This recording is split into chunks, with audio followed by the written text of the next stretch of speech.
Hello, everyone. Welcome back to the Human Responsibilities Tribunal. I'm Limina, and it is a blustery day here in Alberta. So hopefully, I can make it through this live video with my friend Andre. But the power has gone in and out. So bear with us. And if we have to log off, maybe Andre will be nice enough to come back another time. I just want to announce tomorrow too, we have part 2 of Matt, who is fighting the EI mandates and has represented himself all the way up to a High Court of Canada. And we're hearing back from him and his uncle tomorrow about what's happened at that court date. So that's going to be tomorrow at 10:30. We'll be live with Matt and his uncle, and we'll be talking about what happened at the EI court date, which is huge. It was billions of dollars, a gain owed to Canadians that was not paid out to Canadians because of you didn't do what you're told with your own body. So that's going to be very, very interesting. It's super fact driven, but I'm hoping we can drill down again to the human aspect of that, because a lot of people lost their homes, their lives, their futures, and that's important that we remember that behind all those numbers is people. And really, that's why I have this channel. It's people. It's still the hope for the future for people. And so that's why I welcome Andre. When I want hope, I go to this Frenchman. Andre, families are falling apart. We all feel it in our soul. There's a grief like none other when you feel like your lineage is broken. There is something to that. There is a sadness that is so deep, it almost interferes with your desire to remain on the planet. And so you and I have talked about this back and forth, just touched on it in other podcasts we've been on. But now I really want to drill down into it. There is something going wrong where people are choosing not to have children, but also that families that existed and that were once solid are now broken. Tell me more. You said you have ideas on how this happened and that it was even purposeful. First So of all, welcome. Limina, thank you for inviting me. It's a pleasure to be here and to have this conversation with you, especially about family, especially in those times. And I can start maybe to a short answer to your question. I will refer to French Canadian in Quebec.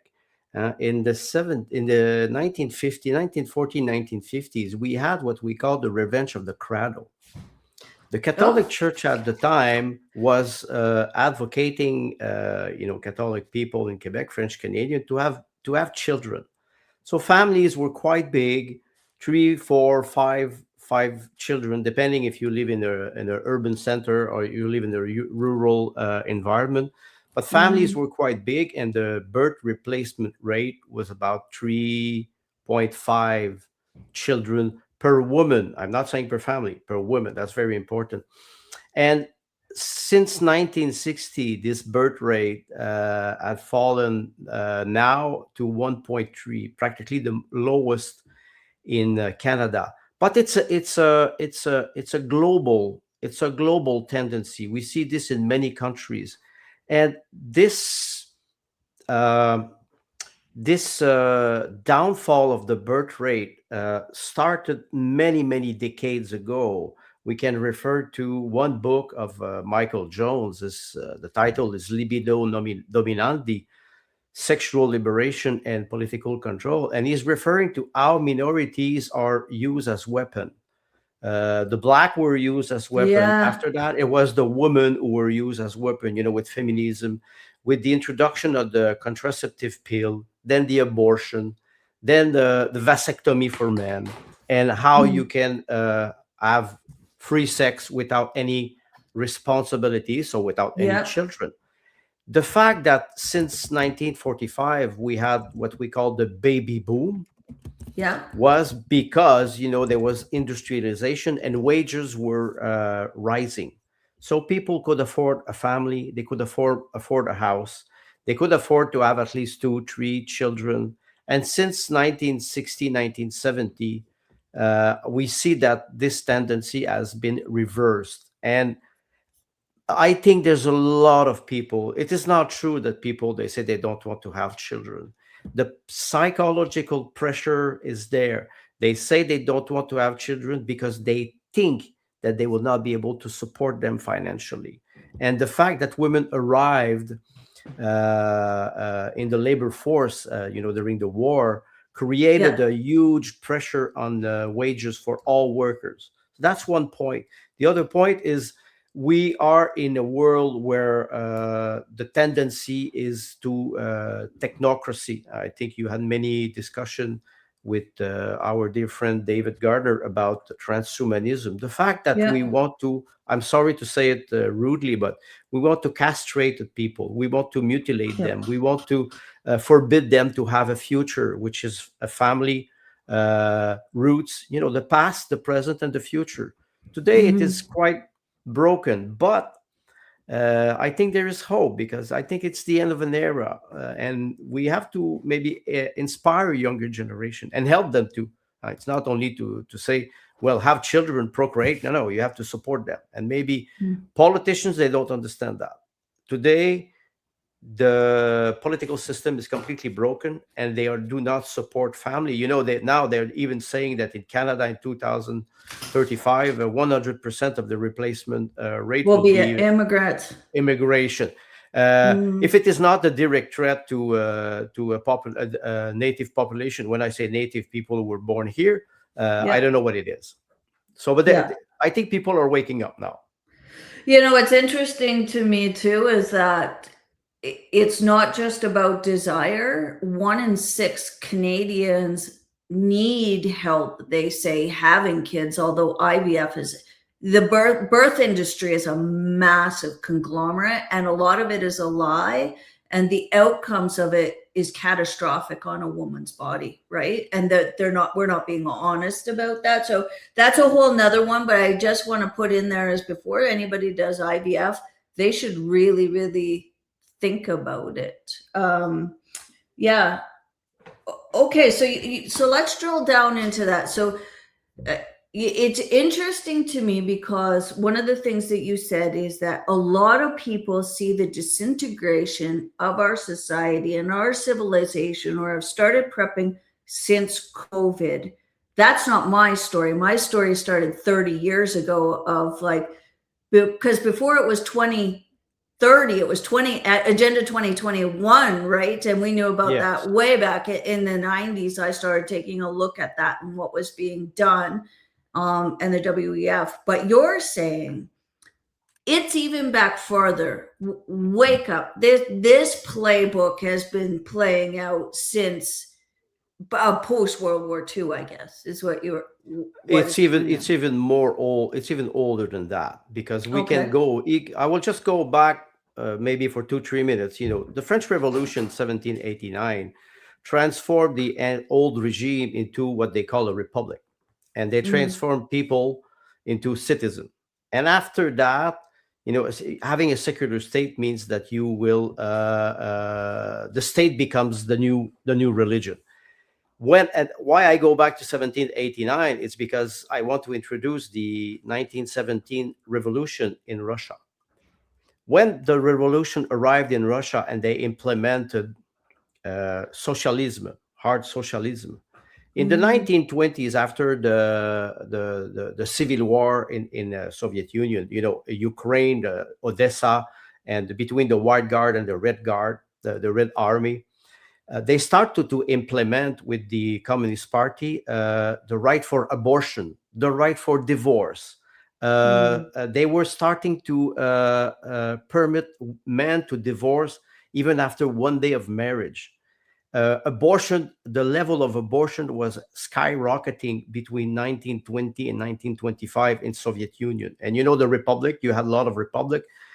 We mm. know Russia, Ukraine, we know Czechoslovakia, but there was a lot of republic around that were part of Soviet Union, and many of those republic They were traditional, they were family oriented.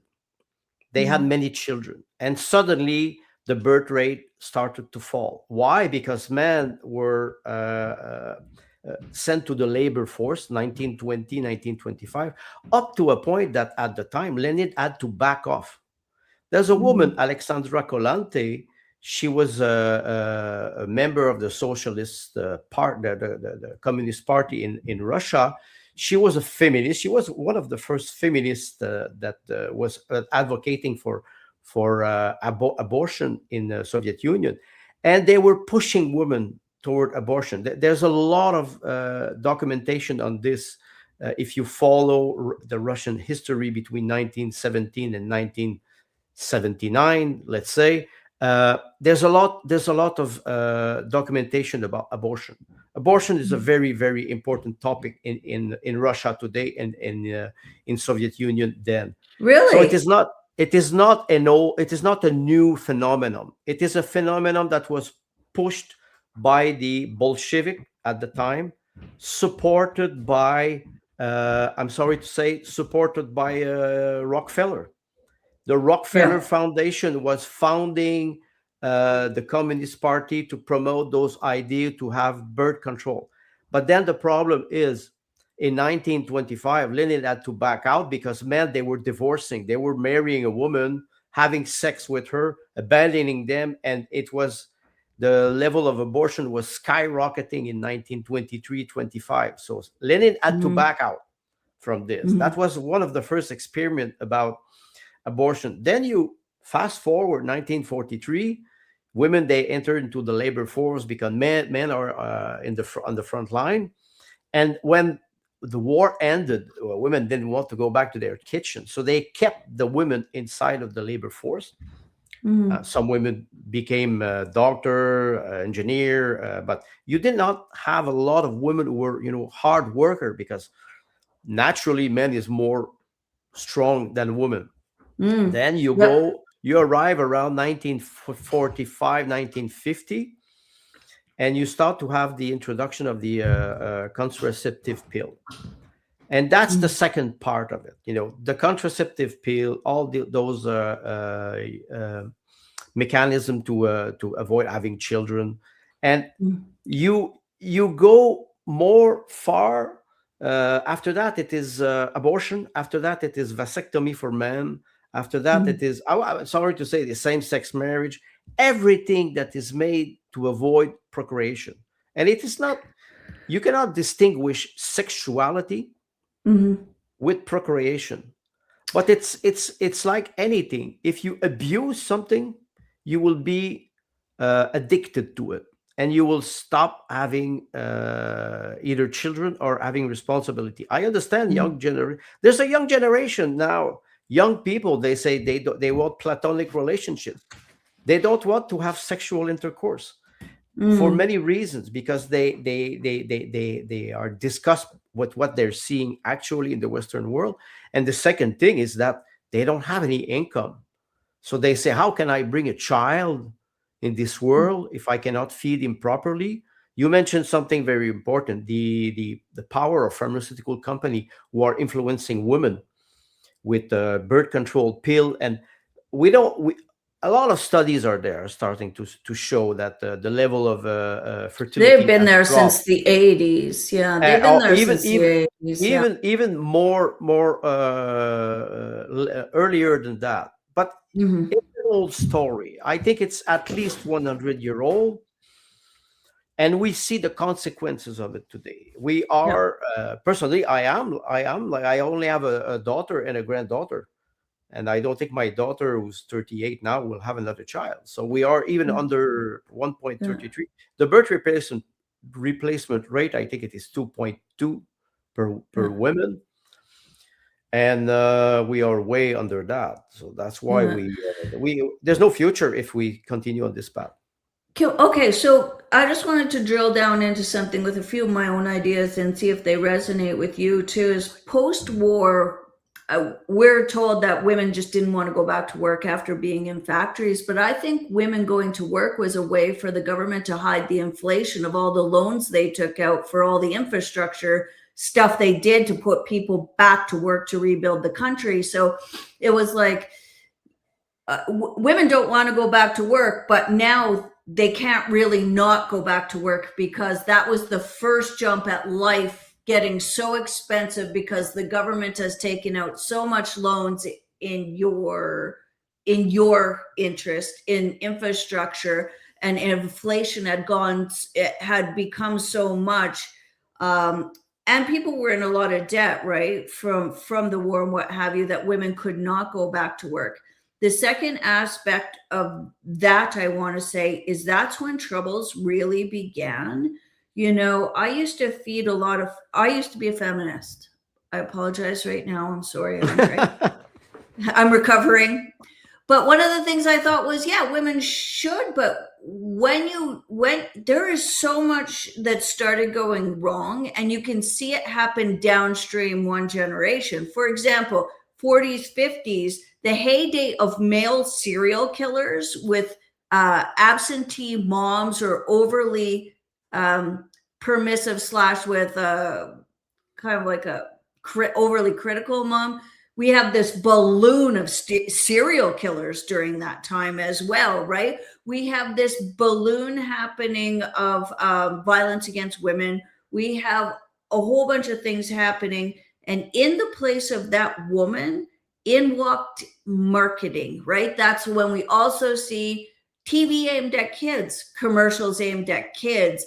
Then become their own consumer and one of the number one targets, right, in their hearts and their minds of the first screen, we'll call it first screen. So I wanted to say those two things and then see if you have any commentary on that, because I think looking back now, although we try to hide it, we can see some real familial outcomes that were in our face about absent women, and then the absent mothers, let's say, and then the replacement in the kids' lives of first screen, first marketing, and the first time children have been made the number one consumers of the family. This is a good point. Psychological manipulation through television, through radio, but through television in 1950 when television started. And yes, they were targeted, but it's an old. Again, I want to go back. It's an old process because this psychological manipulation can go back to the father of Bill Gates at the time, who was an eugenist man. I can even refer to Georges Bernard Shaw. I love Georges Bernard Shaw. I love his play, but he was an eugenist. He was advocating for euthanasia at the time, and birth control, the control of the population. So it's a very long process that is put in place decades after decades through marketing, through the way people how they perceive reality. I have, for example, I have an example. Let's say you're 1945, you're a woman, you have the opportunity to go to college and university because your family is, let's say, wealthy. Will you want to have children? Most probably, depending on your work, you will be able to have children. Will you have 3, 4 children? Most probably not, but you will most probably have 1 or 2 children. Let's say 1 boy and 1 girl. And they always say that the perfect family is a boy and a girl. You at least you're very close to the birth replacement rate. And as a woman, you fulfill yourself. You do your duty as a woman, but you also fulfill yourself in your career, and you have a balance. Today, 2026, many women they don't want to have children, but they advocate the career, and they see nothing else. There's no balance in this. It's like, workaholic. They do not stop because they need to perform. In a neoliberalist liberal world, they have to perform as hard as men, and they do, but there are consequences out of that. A lot of burnout, a lot of Mm, single women and single men too. mm, After 50 years of this heavy tendency, I understand people when they say, I don't want to have children. I will privilege my career. But you arrive at 40 years old. Let's say you work from 25 till 45. You work 20 years, you arrive, you have a very good income, you have a very great career. But after that, what do you have? We mm. all decay one day. We all get old, and we all get old because we want to become wise. Yeah. Time is, you cannot buy time. So when you work, you have to be able also to stop, meditate. Let's say, look at your child when they're little babies at midnight when they're sleeping. Of course, at Mm. 2 o'clock, you get up, you have to breastfeed, and it is Yeah, another yeah. story. But the beauty of life has been completely removed from the life of people because they don't have time anymore. So they say, wait, if I cannot have this moment when I will be with my baby, my child, and see those beautiful moments, what do I have? So they focus on their career, and this is where they lose all the balance. I don't say women have to leave the labor force. It's not what I'm saying. I'm saying, can you find a balance between a career and a family, especially for women, for example, in career like lawyers or Mm. doctors? It's very, very hard. The family doctor of my wife, she's Lebanese, she's Canadian Lebanese, she's 30 now. She has 3 children. Lebanese people, she's Christian Maronite. They focus on family first. But she's a doctor. So she Yeah. had to take a leave of absence because she was pregnant. But she goes back, and she said recently, she said, it's difficult. Now I have to choose. She's a doctor, a general practitioner. She said, I have to choose between my family or my career. Me, I know what she will choose. She will Mm. choose her family. She will continue to practice, but she will not be able to perform as much as a man because she was pregnant 3 times. That's natural. And I see many women now, they're starting to realize that if the purpose of a woman is also to perpetuate the future. I wrote recently one phrase. I said, when you send a man to war, a soldier, if you kill him, you lose one person. If Mm. you send a woman to war, you kill many generation, because if you kill the Yeah. woman, this is it, Yeah. it it struck me. And I think today a lot of young people, they will start to understand their future is not Mm. only money. Mm. It's not only money. It is beauty, it is love, it is, Well, they need love.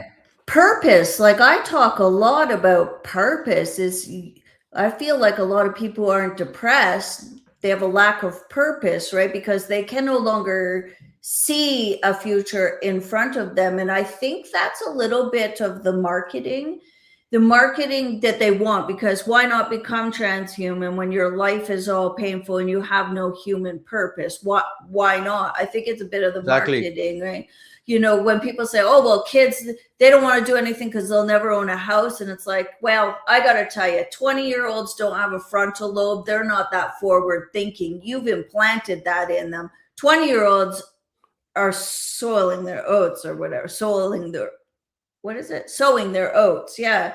So, yeah, so that is interesting what you're saying about women. And, there is that old saying too, the heart of it, that there is no death of a nation till the heart of its women are buried in the ground, right? And Mm, so you are taking that heart. And what I've noticed too is with women with their careers as well, even if they have a partner at home, male or female, that is doing the childcare, women really do want to be in charge of the nurturing. So then what ends up happening is they force their men into a female role, then they become unhappy with their men, because if they wanted to be in a gay relationship, they would be, right? And or and then there's a lot of conflict to try and force the other sex into that role too, and a lot of control it takes, and it malaligns the complementary nature between the masculine and feminine that was supposed to be there. And then they become overwhelmed because they try and do too much. There's far more A-type personalities in women, and I'm one of them, is because you want to do everything because you think now you have to do a dude job and a chick job, even just to prove a point, right? You mentioned the complementarity between men and women, and now they're trying to confuse people. A man and a woman who gets married, or boyfriend and girlfriend, and they have children. Uh, you're right.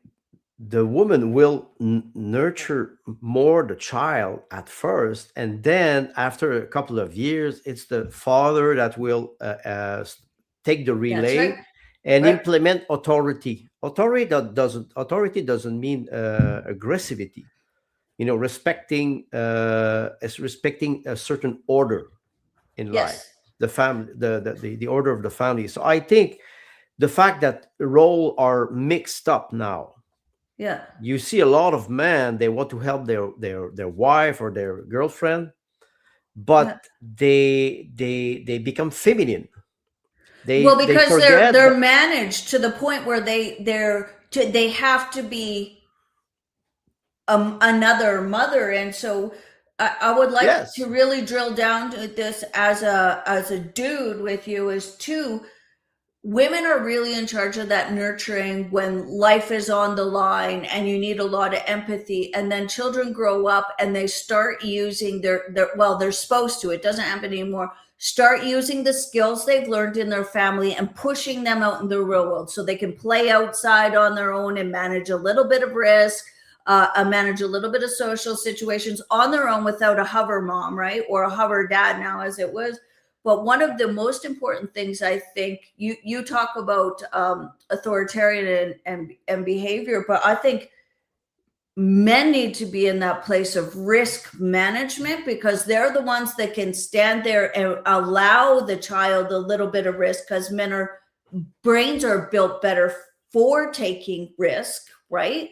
Allowing that child to be out in the world and experiment a little bit, and fall down a little bit and have a little bit of things go wrong and then bring them back in, right? Like that is really that role, is when the masculine really should take over, and it's not happening. So you see teenagers that have no idea how to walk to the store on their own, have no idea how to navigate a social situation, have no idea of their own safety. And you see all these things happening that typically would have been a fatherly role to teach the child, male or female, right?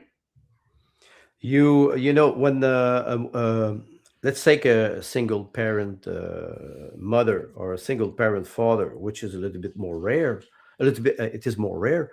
The woman has to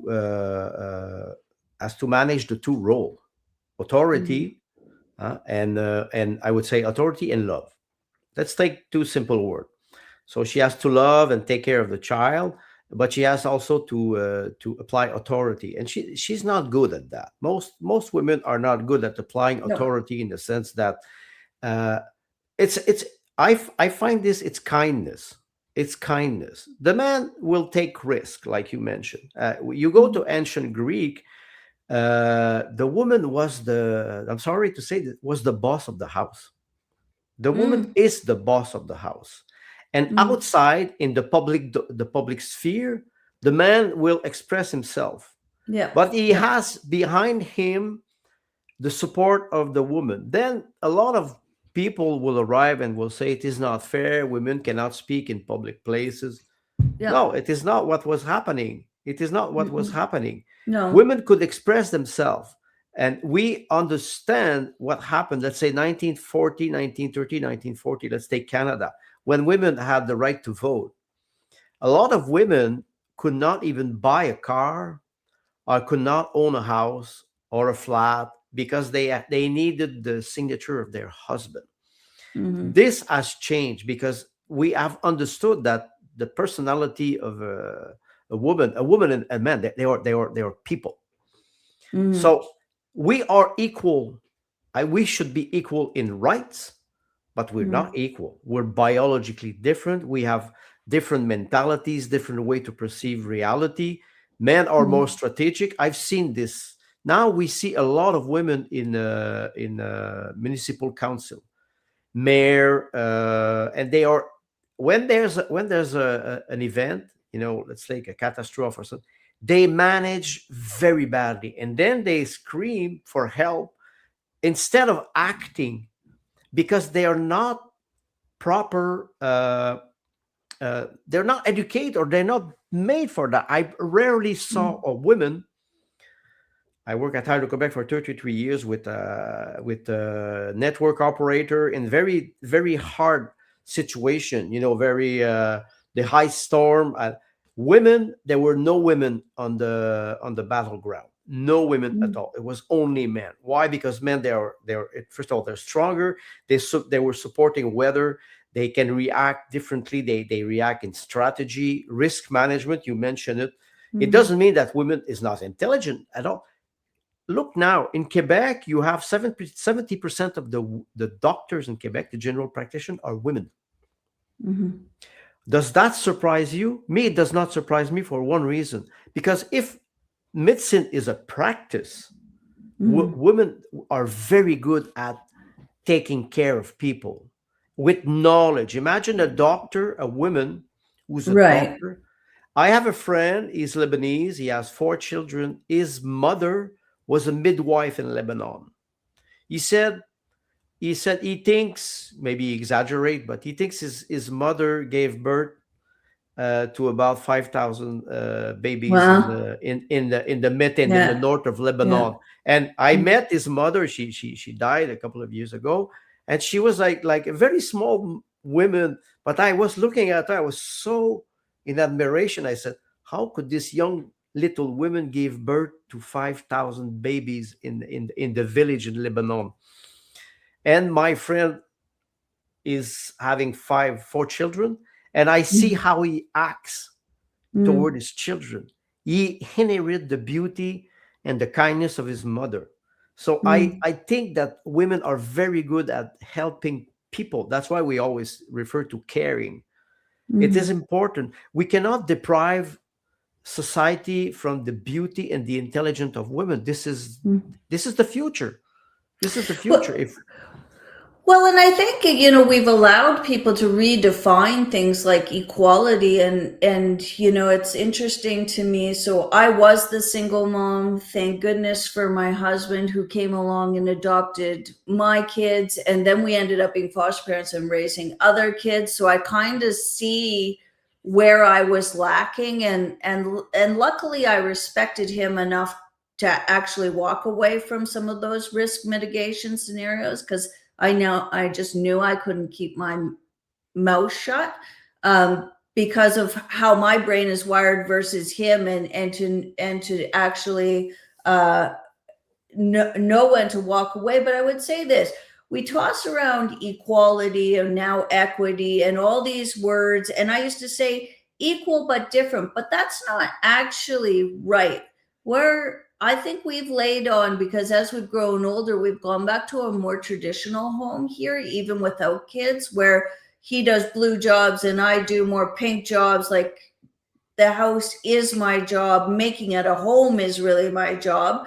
But then I think too is like, equality isn't the word that I would use to describe us. So I've been trying to think about where to go from there. And I think I would say this to a young couple now is cultivate your relationship as a value strategy.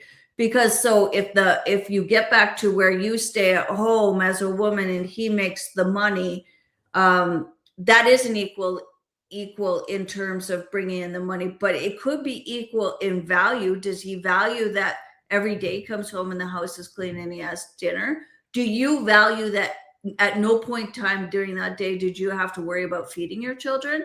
because he brought home the money. So look at a a a value, an honored value system, right? Instead of equality or equity in a partnership, you look at, did he bring these things to the table that made my life so much easier? And was I able to do these things for him that made his life easier? And that's not about equality or equity. That's about value and honor.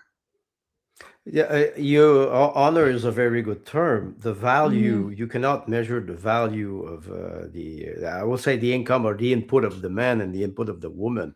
You don't Mm-hmm. measure that. And Mm-hmm. I remarried 14 years ago. I'm happily married, and we work. For example, we have a garden. You have a garden. Mm-hmm.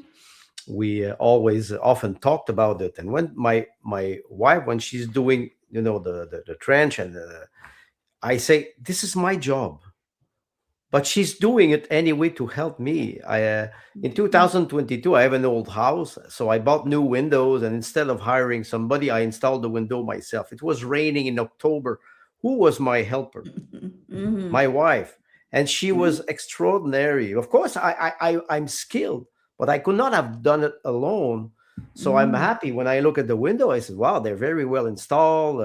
And we have to understand that the strength of a woman. If my wife would be 6 foot tall, and she would train every day, most probably she would be more stronger than me. It does happen. Some women are more Mm-hmm. stronger than men, but naturally you will have the tendency towards some task, and you cannot measure you cannot measure with money. You have to measure with kindness, with love, with Mm-hmm. small attention. Sometimes you Mm-hmm. just do something.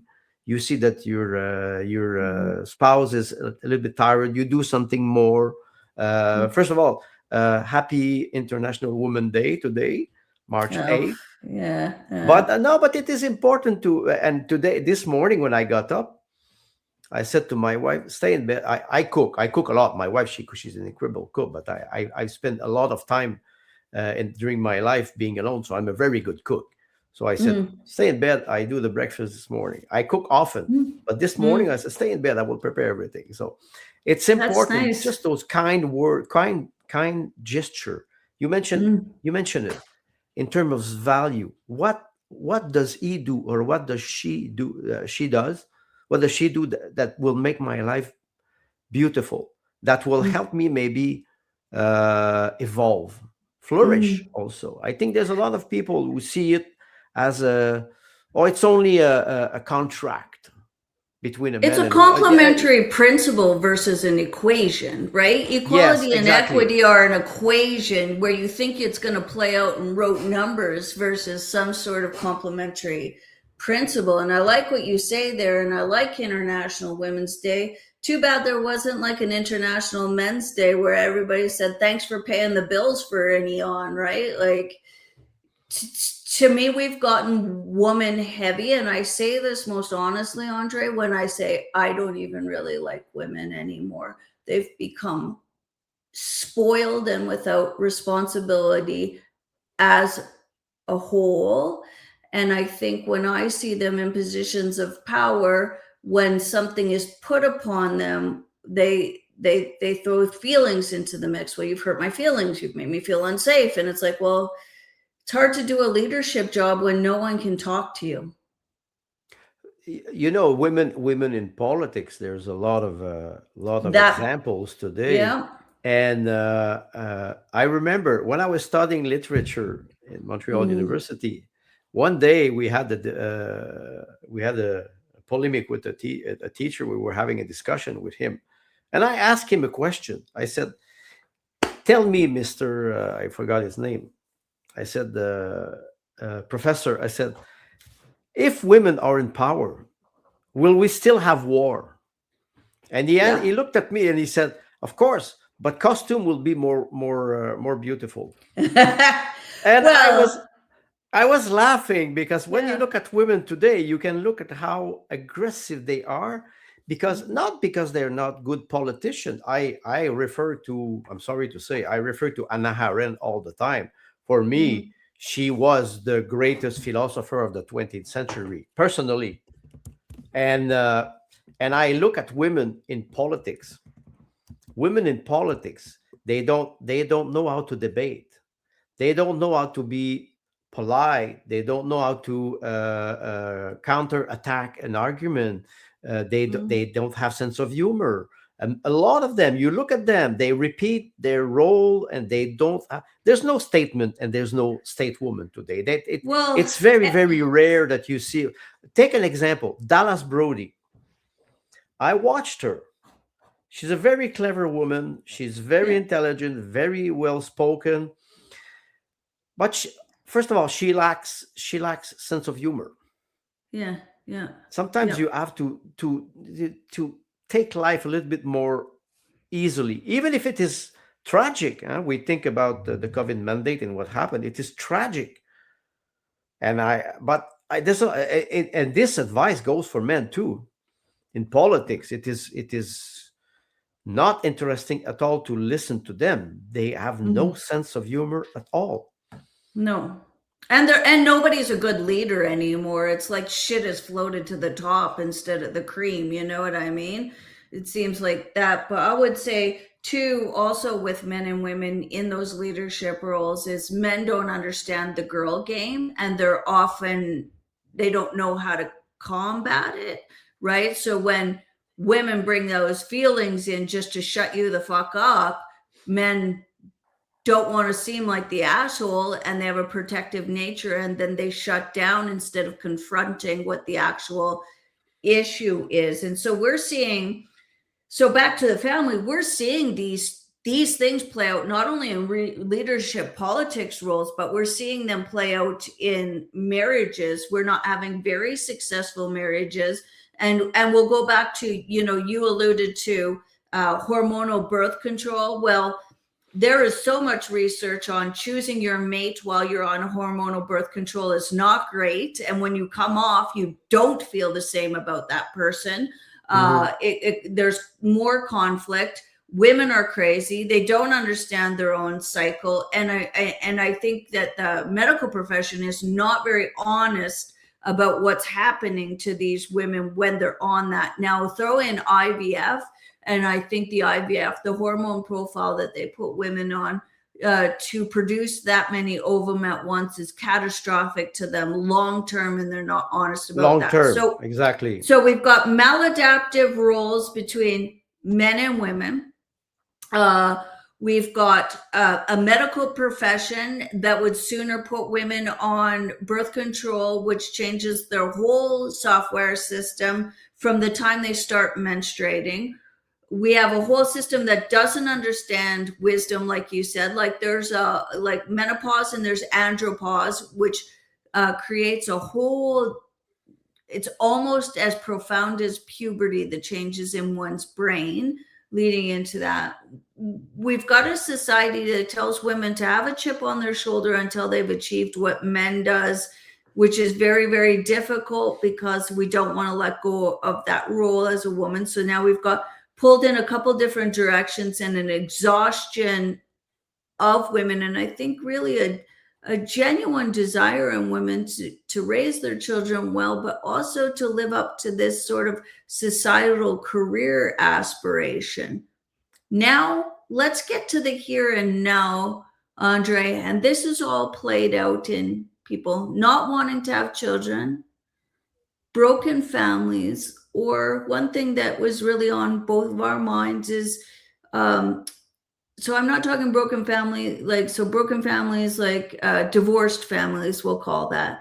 But now we have this sort of new thing, and you see it cropping up of, and it's probably not that new, but of broken family, adult child estrangement from their parents.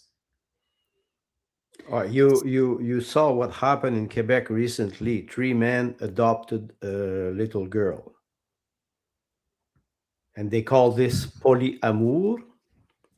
Yeah, So polyamory. you can you Yeah, can you can you can you can refer to polytheism. We go back to I create my own god. When somebody asked Trump if he believed in international law, he said, I believe in my own morale." That you have everything is said, and he doesn't have any morale, so he believes in nothing. It's an identity crisis. Men are not men, women are not women, children are not children. I'm sorry, when you're 6 years old, between Yeah. I would say breastfeeding, which is you have erosion zone for babies, and Mhm. puberty, there's no sexuality for children. This is a construction. It is Yeah. a construction. It is induced in the mind of people. So you have a period between 3 years old, 2 years old, and puberty. That is the only freedom that a human being will have in his life. Mm. You, because if he has parents, he doesn't have to work. He has to study, to evolve, to flourish, to learn about life, slowly have responsibility until teenage, and freedom, Mm. freedom. And now they're depriving those children because they're targeting them younger and younger and younger, with marketing. This is Mm. the first aspect. The second aspect is, when we think about, when I say identity crisis, it's not only individual, it's the family. What is the Yeah. definition of a family? I will say, for example, can a gay, does the expression gay couple, is it rational? No, because the word coupling means copula in Latin. It means you couple two things, and you couple two things to create something new. I'm sorry, two gay men, they are sterile. They are not capable of having a baby by themselves. That does not exist unless Mm. you use a surrogate mother. This, and then you have the concept of a broken family. That's Mm. the first thing. When it doesn't say that, it doesn't mean that if you want to have a gay relationship, go. But the idea behind that is, you cannot pretend that you are in a couple. That does not exist. They are perverting language deliberately to confuse people. And we arrive where we ask ourselves, what is the concept of a family? I'm Mm. sorry, a child needs a mother and a father. You said it earlier. A mother is there to nurture, to give love and proximity. The father is the image of distance, the image of rationality, the image of strategy, and it is the complementary of the two people that Mm. creates a balanced human being. Without that, you will create people who are addicted, either addicted to sex or to their career, or they will not be able to flourish slowly. The development of a Mm. child is very, very slow. And when you arrive, when you're 18, you start to go to college and university, you enter the labor force, and you're Mm. strong, you can face reality. But up to a certain age, you need a stable structure. Yeah. And we don't have this anymore, because we don't have a stable society. Our Mm. society is in crisis. We Mhm. don't For make sure. children because we can talk about wages too. We can talk about income. How come we have so many young people who are afraid of the future because they are not even sure if they will have a house or a home? I'm not even talking about a house, a flat, a Yeah. place to Yeah. live. This is frightening. Yeah, but I also think that truly we've raised a generation that is so incapable, and they know it. Like, they know they never made their bed. They know they never went out to the playground by themselves. They know they never stood down a bully on their own. They know they never failed a test. They know they never babysat a kid. Do you know what I mean? Like, think how fragile you would feel going out in the world knowing that you're now just graduated college, and you've never actually had a job, not a part-time job at McDonald's. You've never babysat, you've never shoveled walks, you've never mowed a lawn. Do you know, like, that would be frightening to me. To the money aside of just getting a flat, I think that a lot of young people know in themselves that they don't actually have the skills to being adult, because we have this elongated childhood now.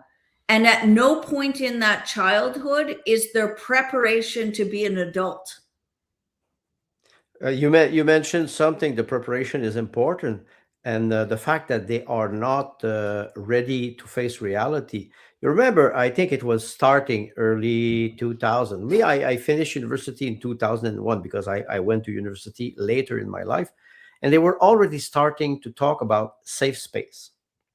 Yeah. University, college, university, they are center of knowledge, the center of debate, center of contradiction. You're supposed to be in contradiction with the world. You're supposed to confront yourself, your ideas, your uh, your imagination of the world with the reality.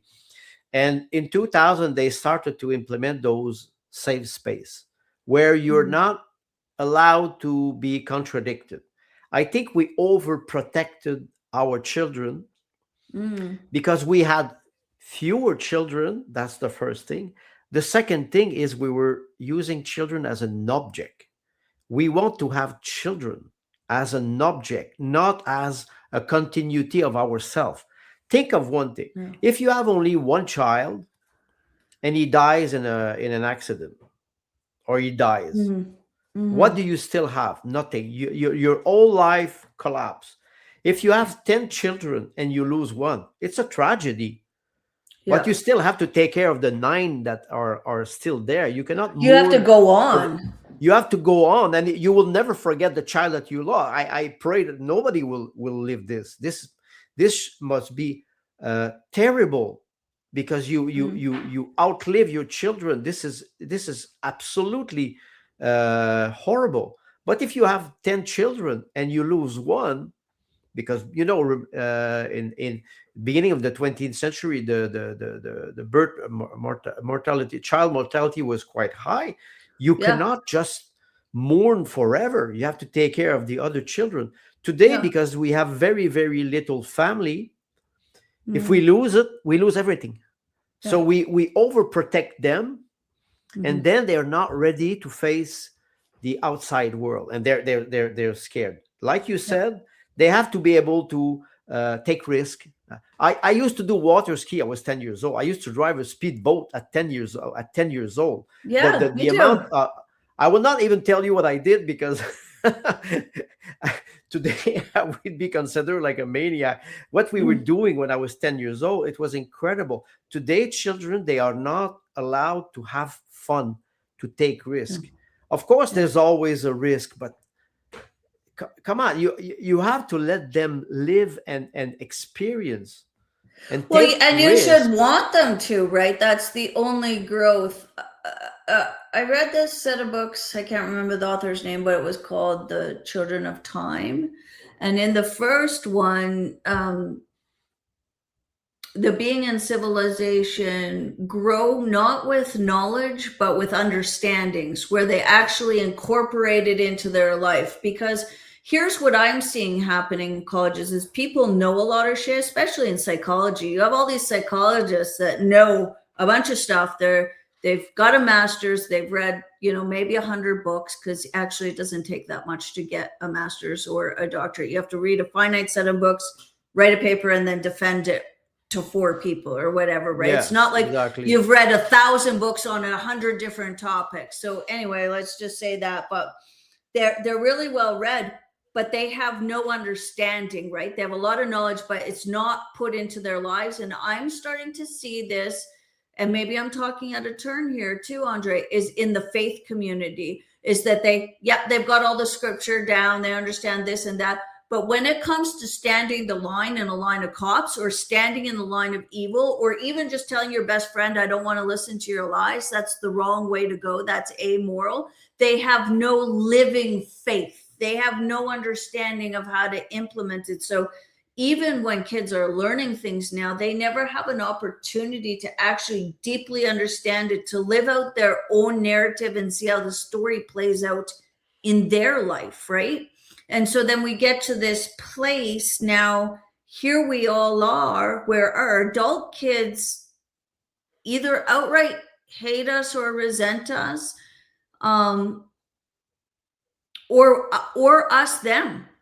Like, I talk to a lot of people that resent their kids and maybe their adult children, and maybe rightfully so. Some feel like they're held hostage by that. I don't want to be seen as the mom whose kids hate them, or uh,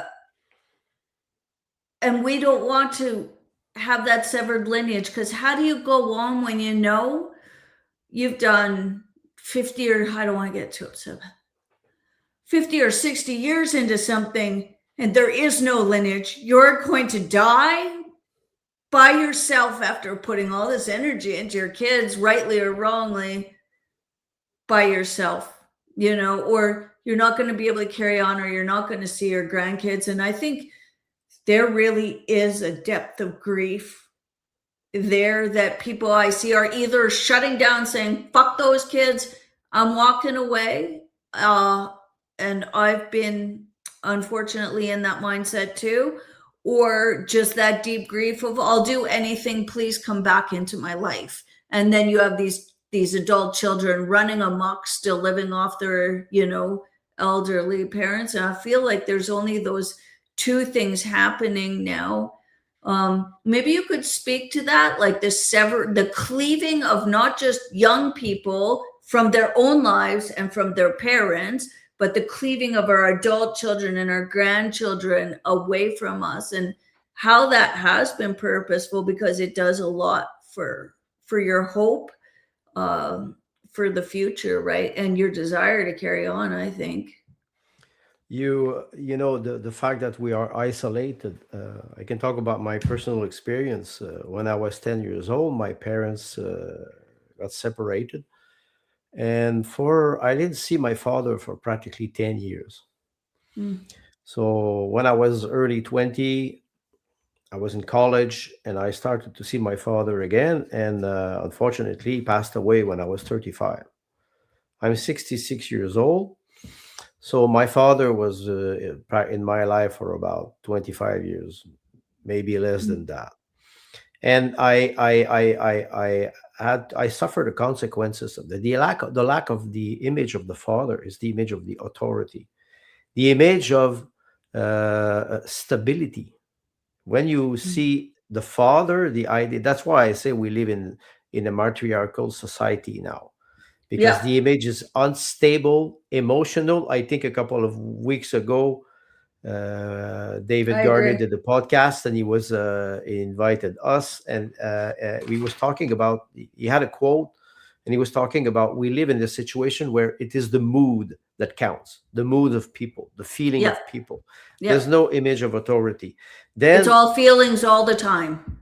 all feelings, no rationality, no Mm. reason. And why I Mm. say this is because now at 66, I'm living the same crisis with my daughter and my Mm. granddaughter, and the separation is hard. Do I say, okay, forget about it, it's finished, it's over? No, inside of me, the fate is there. Fate is there. I'm very happy to have this discussion with you because, per example, it's a way to say to older generation, do not lose faith. I think your children do not hate you.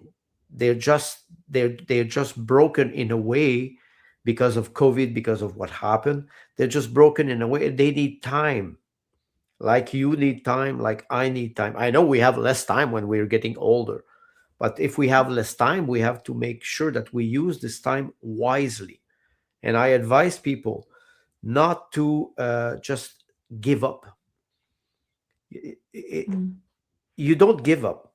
You don't give up. You just continue. It's hard. I know it is hard. It is difficult. We have Mm. feelings.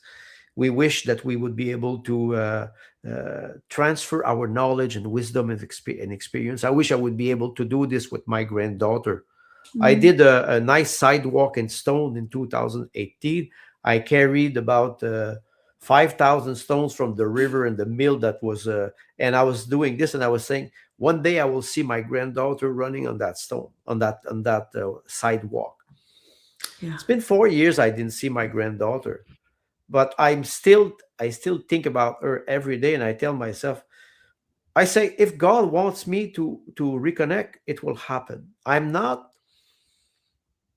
throwing the towel. I'm not just dropping. That's one reason I continue to write. I continue to read. I continue to live. I raise four little monster, four little kittens. You're your Uh, kitties. Your Last summer, kitties. we adopted a female cat that was pregnant, and she gave birth in my closet, Hmm. in our bedroom. Yep. So I tell myself, okay, we try to do our best every day. We try to smile, try to be kind with people. This is difficult. As soon as you're kind with somebody, the person will feel it. Does maybe the person will not respond immediately, but if Mm. you accumulate all those little gestures, it will help. Yeah. And I think many people, they lose faith, they lose hope, because many people, they're isolated, they're alone, Yeah. they were abandoned. Yeah. And this is where we have to help them. We have to inspire them, at least. It's so two things that you say there too is that one is about keeping that space. Like I really see a push, online now people are starting to at least acknowledge that this is happening, but now I see sort of the calcification of, I'm not going to cry anymore and fuck those kids. And I don't need them in my life neither. I can X, Y, and Y. It's like, yep, yep, I get it. I've done that too. In some ways. And then I've had the thought too of that just because your adult children aren't in your life doesn't mean you can't make the world better for them by fighting for what's right and for human rights and stuff. So Exactly, I exactly. really felt like I landed on that of I'm making the world better by saying people have the rights to the autonomy of their own body, whether they get it right now or not. So I would say those two things. If you could maybe talk on the movement towards the disenfranchisement leading to the calcification of the heart, which I think then doesn't leave the space for your granddaughter to come be on your stone pavement, and that image of that at one point. And it also, if we calcify our hearts against our children who aren't in our lives like that, then we also lose hope for those of us who are willing to pay the price for bodily autonomy and lose our jobs and what have you, right? Like we really are the generation that does need to fight it, because if we lose our jobs, well, we don't have the little kids, right? If we lose our homes, we still don't have the little kids. Like we've got to fight the battle for people so that they can focus on the next generation too, right? So two things, or three things: the calcification, how to leave space, and then as this generation, say the boomer and then the one down from it, we do have a responsibility on this, whether we're getting all the treats and the presence of it, of having that family. So maybe those things resonate with you. Well, like I said, I can refer to Anna Arendt again on revolution. She was quoting an Can you intellectual who spell was can you saying, spell their name, because you have a strong uh, accent? it's she was a German philosopher. Anna, it is Hanna. Sorry, that's Okay. Yeah. her last name, Arendt. She's very famous, very famous. Okay. I just want to put it up on the screen for people because you have a She was strong quoting accent. she was quoting an intellectual, and she said, you cannot count. He was saying, you cannot count on the mass. You have to count on about 15% of the population who is aware. And of course, the title of the book is on revolutions, or to foment or to create a revolution. Hmm. You mentioned the generation. the boomers, and I will put Mhm. this between quotation mark because I don't like those categories. Boomers, Gen X, sorry, Gen Z, millennial, and we have this tendency of painting men against women, white Yeah. against black, Combative, boomers right? against Combative. younger generation, Christian against Jews, Christian against Muslim, Muslim against, we it's very easy. It's very easy for us to do this. I know a lot of people my age who are not awake. That's a reality. I cannot dispute that, for many reasons. Like you said, some people are very hurt and they say, okay, what the hell with this system? I will just finish my life and I will try to save myself. You have a lot of young generation who are not awake. They are very, very skilled with technology, but they're not more wise, or they're not knowledgeable and no experience. But you have a Mhm. lot of young people who are awake. You have a lot of people who are faithful. You have a lot of people, younger generation, who feel this and this is not my world.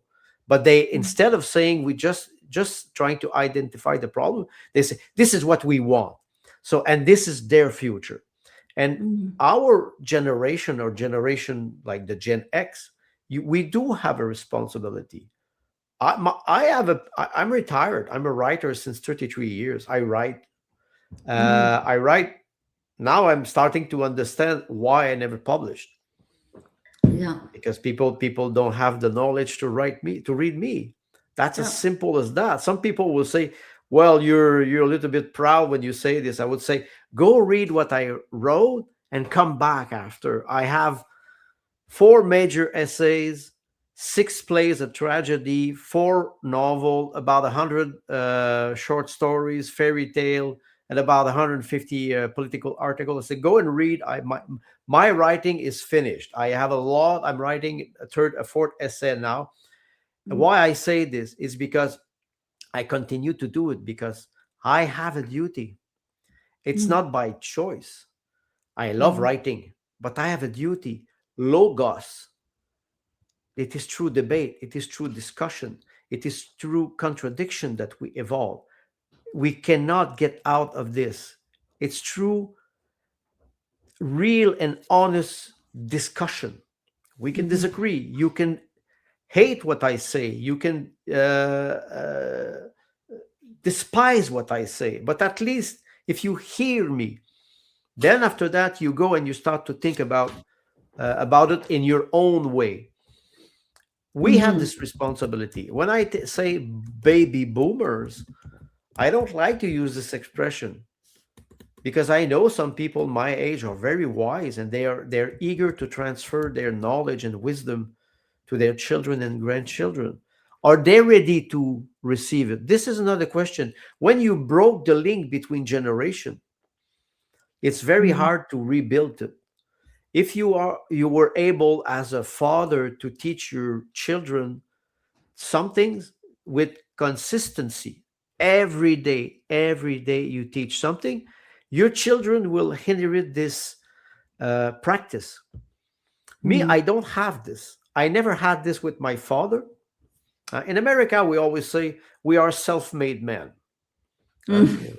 Baron Munchausen, he removes himself from the from the quicksand just by Mhm. pulling his hair. Mhm. It's a fantasy, but we are self-made men. I think there's this was broken. That's why when I was referring to René Char, this French poet, he wrote. He said, "Our inheritance is not preceded by any will." Meaning that we did not receive nothing. We don't know where we're going. I don't have a house. I don't have knowledge. Like an orphan, doesn't know his Mhm. parents. He has to create himself. We have the duty to reconnect or to recreate those links. I don't say we will succeed, but if we try, younger Mhm. generation will say, "Okay, look at grandpa. Look at grandpa what he's doing. Huh? He Mhm. bought a motorbike. He took a reverse mortgage on his house, and he's spending $1 million. And when he will die, I will have nothing." No, This was one of the other strategy of, I would say, the globalists to deprive you of your inheritance. Reverse mortgage. Okay, grandpa, you paid your house, you retire at 65. The bank arrives and offers you $1 million cash, and you stay in your house. But when you will die, we repossess the house. So Mm. I told my wife this morning at breakfast, I said, I have to protect the inheritance of my daughter and my granddaughter, not only by money, but I can guarantee you I'm a little bit neurotic. I always carry now my backup disc of my writing. Why? In 2003, my hard disk crashed and I didn't have backup, and I lost 10 years of writing. Can I tell you something, Andre? I feel for you because I just went to Ontario and WestJet destroyed my terabyte hard drive. Everything for my business, all my counseling, everything I've ever written, every video I've ever made, and all my family photos.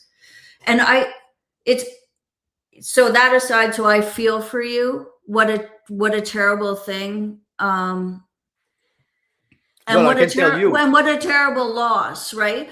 But I think you're right. It's funny that you say about I've been thinking about my generational inheritance, not just money, but whatever. I bought this, and me and my husband have started. Everything you did.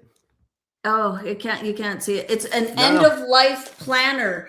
So Mm. not just your will, but it's like, do my kids want that beautiful picture I painted? Or Yes. or that bowling pin I love, like the stories of our life, the bowling pin I brought back from New Zealand. And it turns out they did, and whether they're in your life or not, I think what I like what you're saying too is we can keep going even if our adult children aren't in our life, because we can make the world better for them even if they don't acknowledge it. But also, we are still in charge of not allowing our generational wealth to be undermined by the globalists, who would really love that, to make sure it's transferred to the people we want it to be transferred to, and be responsible about that. But also to make sure the stories of our lives are transferred down generations. And I would say, and I would like to hear your thoughts on this, even if they're not our lineage, to make sure they make it to the next generations. Even if it's not our grandkid, it's somebody else's grandkid who that story might land with, right? Uh, it's the memory of a generation or an era. Mm, When we all objects when we inherit something. Sometimes things are more valuable.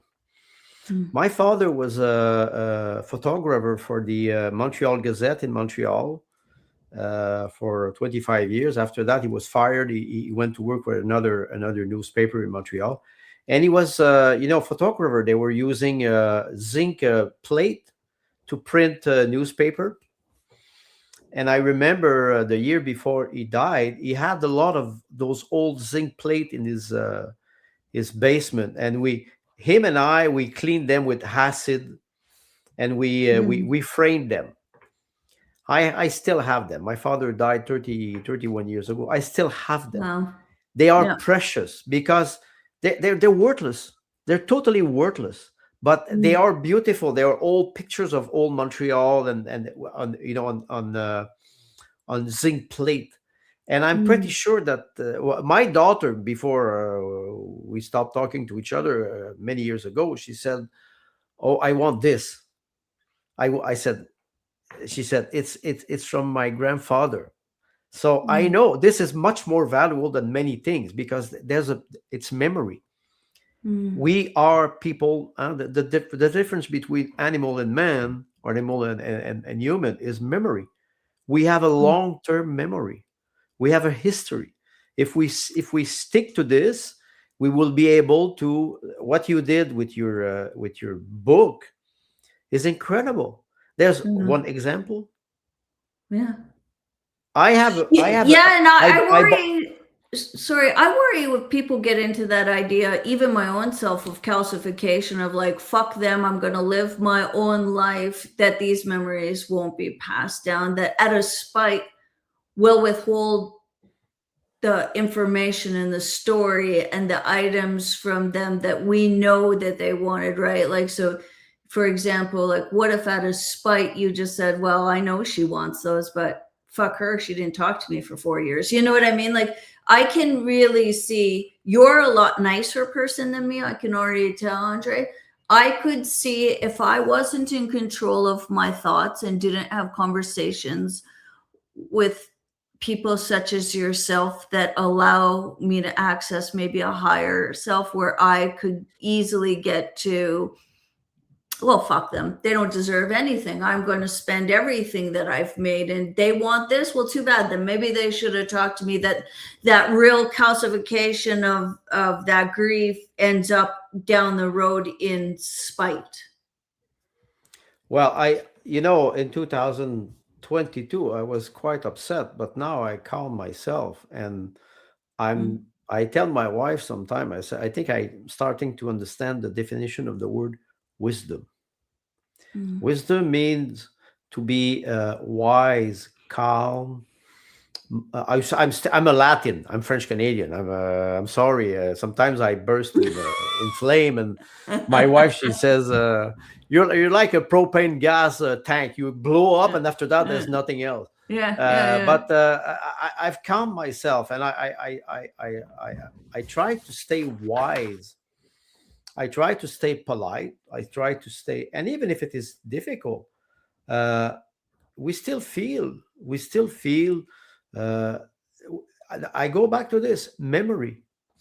The memory that I have of my father, for example, through the history that my mother told me. I'm in peace with it. I'm in peace with what it was. Mm, I analyzed it. I'm one of a great reader of Freud. I've read all the book of Freud, so psychoanalysis is very good. One of my neighbor, when one day, she said, Andre, you psychoanalysis yourself? I said, of course I do, mm, all the time. But the idea is to be in peace with ourselves. That's the main goal. Being in peace is meaning being in peace with our personal history, and mm-hmm, being in peace with the entire world. I know it is not easy. I know it is difficult, but that's mm, why sometimes I advise people, maybe disconnect yourself from this reality.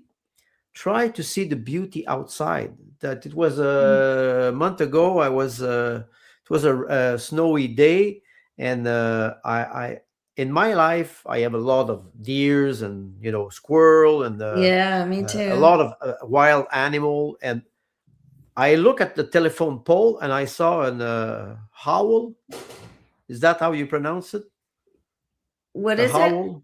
A big bird with a Oh yeah, owl. Yep, howl. yep, yep. Limina, that was the first time in my life I saw one live in front of me, Really? I've and I got two was and screenshots. They're amazing. there, and I was like, I called my wife because my wife was traveling abroad, and I sent her some picture. They're not very good, but I said I was like a little child.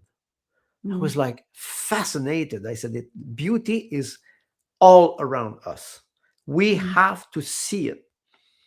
mm, We see there's so much ugliness, but mm, sometimes you see beauty, and it calms your soul. This is what I tell me all the time. mm, All the mm. time. Take time to meditate also, and maybe pray. Hurt can really make you. One thing that's going through my mind as you say that is, hurt and grief can really make you selfish. I've been wondering Y- about that myself, and what you're saying too, in that the meditation and the looking around, is like, sometimes you just have to get out of yourself. It's not totally all about you, right? There's a whole other realm of things going on that's not about this one relationship. Yeah, exactly. I can refer for example, to my daughter. Uh, it's I ask myself all the time, what is she doing? What is happening? And I cannot I cannot be mad. Mm, The angriness has disappeared. I can be sarcastic. I'm very sarcastic. I'm mm, very ironic. I write satire when I write my article. I always make jokes about it. mm, Sometimes they're hidden, but I don't want to be angry with people. If I absorb, I can take this Buddhist practice. mm, You inhale hate and you exhale beauty. So you absorb this hate, and if you're strong enough, you will master it, you will control it, and you will transform it into a positive energy. A lot of people don't understand that when they are aggressive, it's because they have this feeling of aggressivity inside. They attract it. If you mm, want to avoid this, I don't say avoiding conflict. If conflict is here, you have to face it. But if you mm, are able to I would say, deprogram the aggressivity. Sometimes it is not possible. But if you're able to do this, you will create a good environment. We had 6 years now of terror in Canada yeah, with the COVID yeah. mandate, with the war in Ukraine, with Mhm. the debt that is skyrocketing, with the hyperinflation for younger generation. Now with the Mass war in Iraq, immigration. mass immigration. We have a duty to change the our mentality. It's funny because I'm not a fan of Amazon, but in Canada, what we can do. So I ordered something on Amazon this week, and because I live Mhm. in a village, the delivery service is bullshit all the time. They never find the Yeah, us address and us blah too. blah We're blah. rural. Yep, it never gets to Exactly. where it's But going. Yeah. anyway, I receive an email saying, "Okay, your package will arrive. It is Usama who will bring it."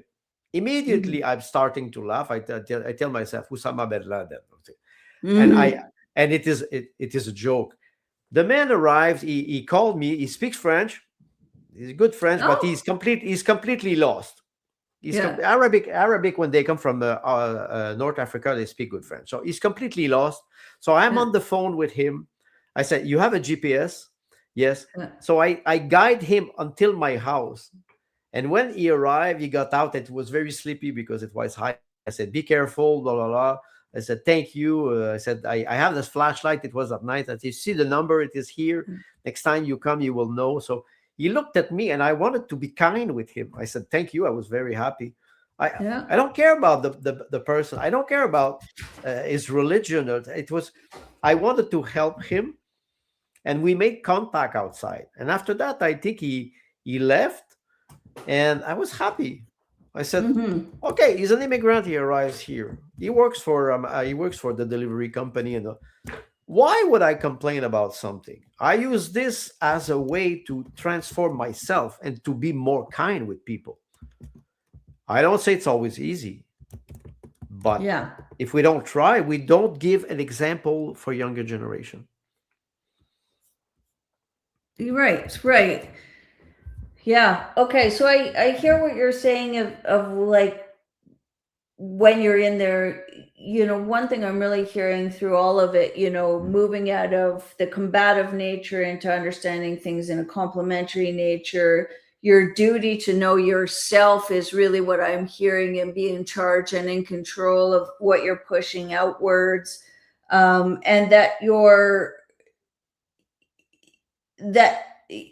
you are really in charge of going forward, right? You're really in charge of your part of going forward. So let's get really into like reclamation. So what would happen, you brought up your daughter, what would happen if she gave you a call? Like what would be your starting points towards the reclamation of that? Because here's the thing that I also think is huge, which we don't really have a platform for here, is that it's one thing to like forgive somebody for lying to you.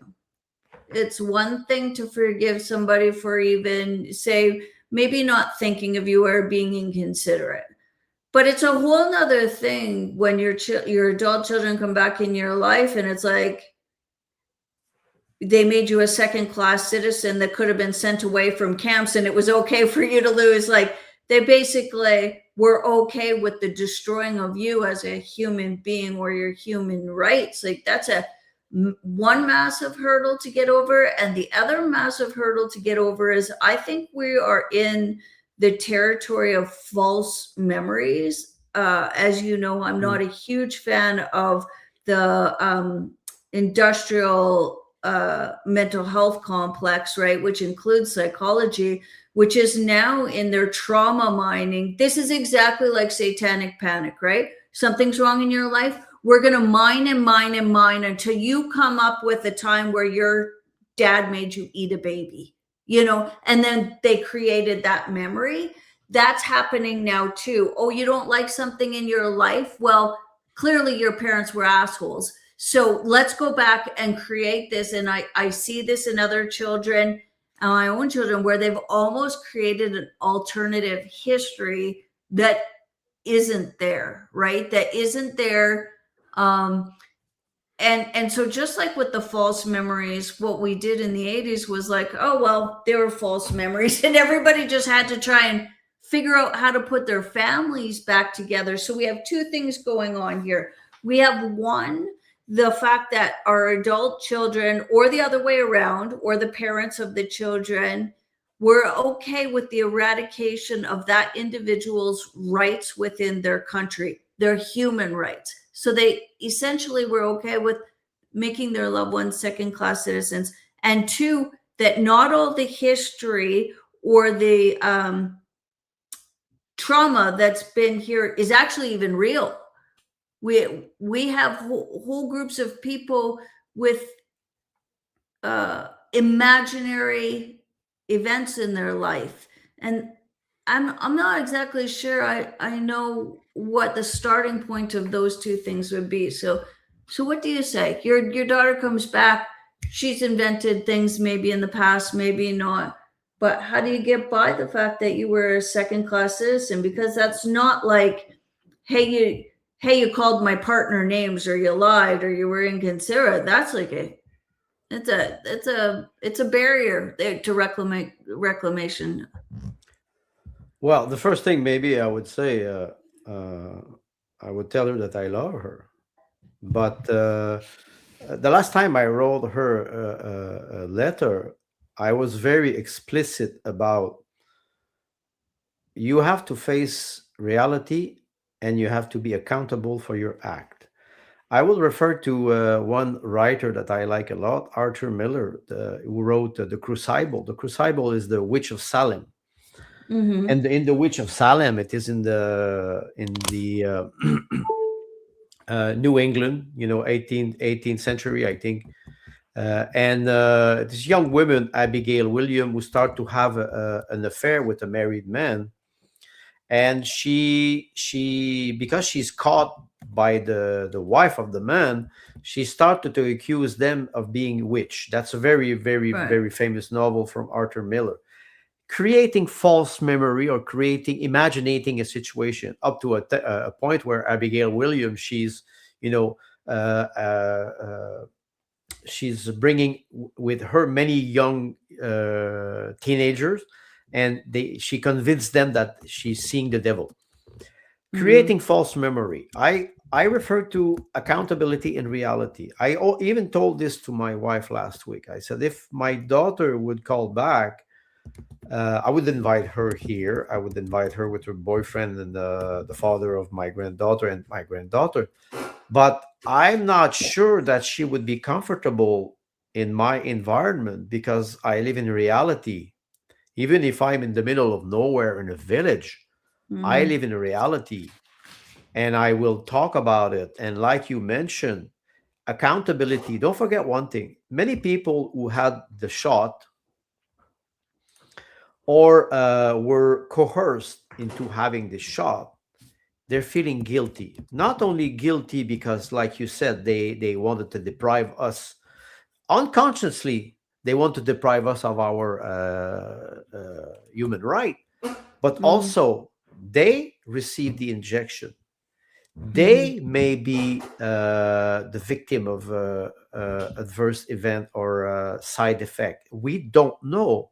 And the mm, fact that they are maybe carrying something that will deprive them of their health, this creates a very big feeling of guilt. They cannot face it for themselves. They don't have, my daughter, she doesn't have to see me.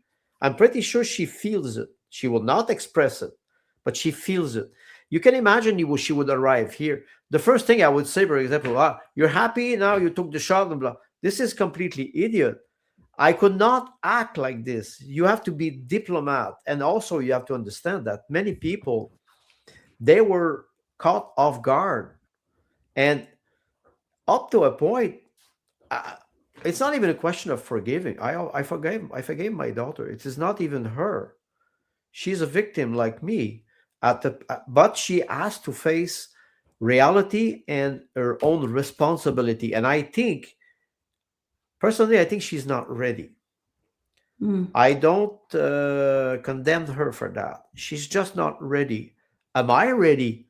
I'm not sure. Maybe I would not be that nice. It's very nice to have a podcast and discuss like this, but in mm, reality, if I was in front of my daughter and we would start to have an argument, maybe I would not be that nice. Maybe I would fall back with my anger. So maybe I'm not ready. I think God will decide one day. Will say, okay, this man is ready. His daughter is ready. I When I asked my wife to marry me, that was in 2011. I didn't know. I didn't know, and we make jokes. Yesterday we were making jokes, my wife and I. My wife, she said, I'm a terrible person. I said, I'm a terrible person. And she said, oh, now I. She said, I think God looked at us as, oh, there's a terrible person here and mm, another terrible person here. mm, Let's put them together. And we we don't know what will arrive. I keep faith. mm, That's why I have hope. I have mm, hope. First of all, she's alive. She's well. My granddaughter is well. Maybe she's watching this podcast. I even don't know. I do mm, podcasts sometimes, and I think about, maybe she's watching and she's not saying nothing. I don't know. mm, So mm, there's always hope. And this is maybe the message I want to tell people. It's not because they don't talk to you that they don't think about you. This is totally false. You cannot erase people from your mind. It's been 20 years I don't speak to my sister. mm, Last night I dreamt of her. mm, Wow. And I told my wife this morning, I said, what? How come it is strange like this? And so you cannot erase people from your mind. That mm, does not work. Your mind is more mm, clever than that. It will bring mhm, you memories, and sometimes it will bring you nice memories, mhm. beautiful memories. You have to stick to that. That's what I would tell my daughter if she would come. But first of all, I will tell her that I love her, that I miss her. Yeah, it's interesting. So we've been trying to put our relationship back. So we had a 4-year gap with our adult kids, right? And my daughter and her husband were over, and we were, whatever. And I don't know. I said something, then she said something. It was kind of in jest, but I could tell she was like, it was about welfare. I think I said something about people on welfare or whatever. And she's, Mom, don't say that. And I was like, oh, here we go. Sure, her and her fucking bullshit, right? And I just think about that because I'm crass. I'm not as nice as you are. But it was a real, I didn't say anything. I just ate it. And then later me and my husband had a talk, and we just said, oh, don't you remember when you were young, you were an asshole too, right? Like something, and it made me think this too, when you're putting things back together. I like what you're saying is try and be as charitable as you can to the other person, right? So that And then sometimes things aren't a thing. You know, when you get diagnosed with something and then you see the symptoms in everybody around you, it's that. And so even a comment is like, oh, yeah, she's still woke and blah, blah, blah. It's like, Mhm. no, she's just young and hopeful and thinks better of people than you do. And that's exactly the way I was at her age. But I want to attribute everything to this bad thing that's now happened. Is like, sometimes you got to separate yourself and say something's not a thing. That's just her being a young person and being hopeful, and young people's brains are different than ours, and you just and it's okay. She has a right to be that way too. Not everything is about this historical tragedy that we've had. Some things are about just living out a continuum, right? Well, considering that what happened is really a tragedy, it was really terror. Yeah. It affected many people. And okay, I can quote Nietzsche when he said some. I don't like this quote because everybody uses it, but anyway, he said, "If it doesn't kill you, it makes you stronger." Uh, some people got out of it very badly hurt. Was I really badly hurt? Psychologically, yes, but financially, not that much. And Mm. uh, it made me stronger. Some people in Canada were put in jail, Yeah. lost their had their bank account frozen, they lost their job, they They lost lost their their health. Some homes. people died of the side effect. Mm-hmm. So some elderly people, 6,700 people were abandoned between March 2020 and April in elderly houses. They died without treatment, without medication, without water. They were isolated Oh, in Quebec. yeah. I will never forget this, and people will have to pay for this.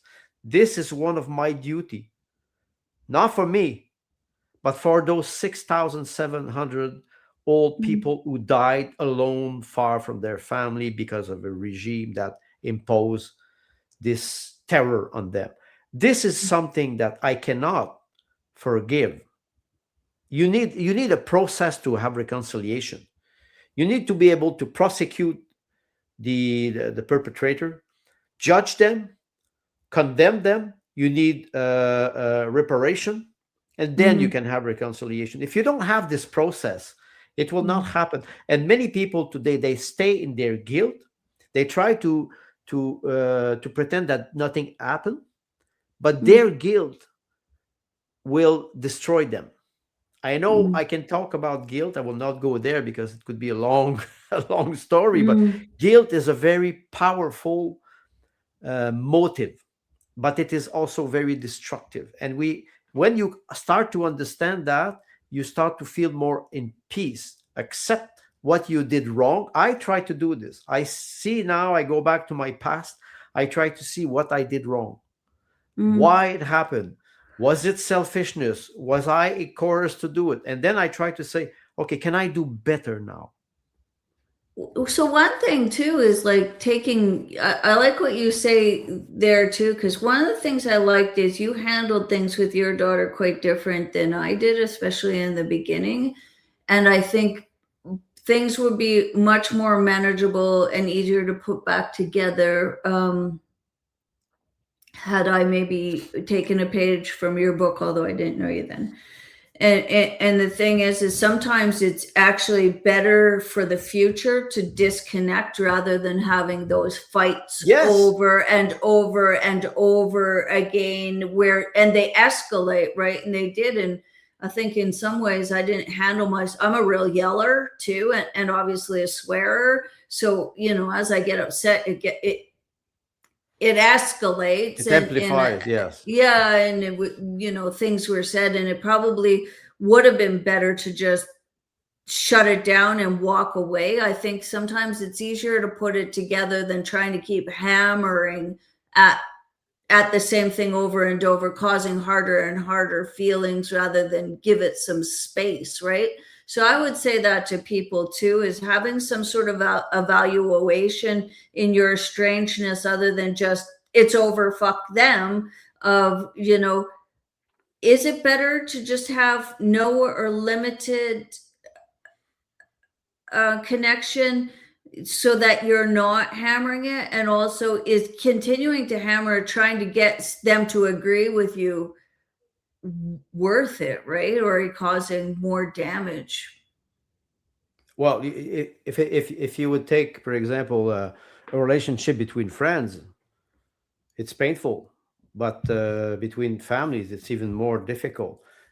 Mm-hmm. I unfortunately I have a lot of experience with this because, like I said, in 2006, I cut ties with my mother and my sister for because I at the time I wanted to talk about the truth, what happened in our family, and they were Mm-hmm. not ready to talk about it, and I practically begged them. Mm-hmm. And when I realized that they were shutting themselves down, I said, okay, I will just back down. And that's why I say I have experience. It is not pleasant at all because you cut yourself from a reality. I avoid the conflict because they didn't want to discuss what happened to our Yeah. family. Yeah. With my daughter, and I can refer to what you were just saying. Sometimes you want to fight because you say, I love the person. We have to We have to work uh, this out. We have to get this to, we yeah, we have got to to sort figure it it out out. together. But Mm, I've noticed something. I stop arguing with people who are not capable of listening to my arguments mm-hmm. or are not capable of connecting or making relationship between ideas. And it happens more often than I thought. Now I'm disconnecting myself from many people, not because they're not intelligent. It's because we are not using the same language. If I Mm, talk about the COVID mandate, for example, and I use the expression health tyranny, which I like a lot, mm-hmm. I will say I will define what is a tyranny.